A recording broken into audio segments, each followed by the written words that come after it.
ابھی حالیہ دنوں میں میری ایک ویڈیو سیکنڈ لاسٹ ویڈیو جو اپلوڈ ہوئی سوشل میڈیا پہ، اس میں نے بتایا تھا کہ رات کے اوقات میں زمین سکڑ جاتی ہے اور پہاڑ سکڑ جاتے ہیں۔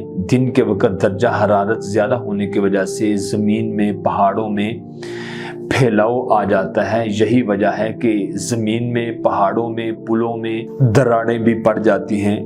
لیکن یہ جو تہجد کا وقت ہے، یہ بھی چونکہ رات کا وقت ہے، اس کے بارے میں رسول اللہ صلی اللہ علیہ وآلہ وسلم نے فرمایا کہ علیکم بالسحر فإنہ برکہ، کہ بے شک جو سحری کا وقت ہے اس میں اللہ نے آپ کے لیے برکت رکھی ہوئی ہے۔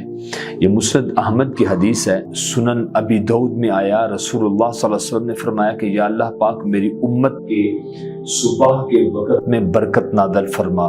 مسلم کی حدیث مبارکہ کے مطابق رات کے آخری حصے میں جو سفر کیا جاتا ہے اس میں بھی اللہ تعالیٰ برکت نازل فرماتے ہیں۔ سحری کے اوقات میں یہ میرا ایک ذاتی مشاہدہ ہے کہ انسان کا دکھ انسان کو چھوڑ جاتا ہے، انسان کی بیماریاں اس کو چھوڑ جاتی ہیں۔ انسان جتنا بھی دکھی ہو، پریشان حال ہو، مفلوق الحال ہو، غریب الحال ہو، دکھوں بیماریوں میں انسان گھرا ہوا ہو، انسان جتنا بھی شدید کرب کی حالت میں ہو، دکھوں میں ہو، تو انسان پریشانیوں میں ہو، تہجد کا وقت، دن چڑھے کا وقت، یہ جو صبح کا وقت ہوتا ہے تب انسان کا دکھ انسان کو چھوڑ دیتا ہے۔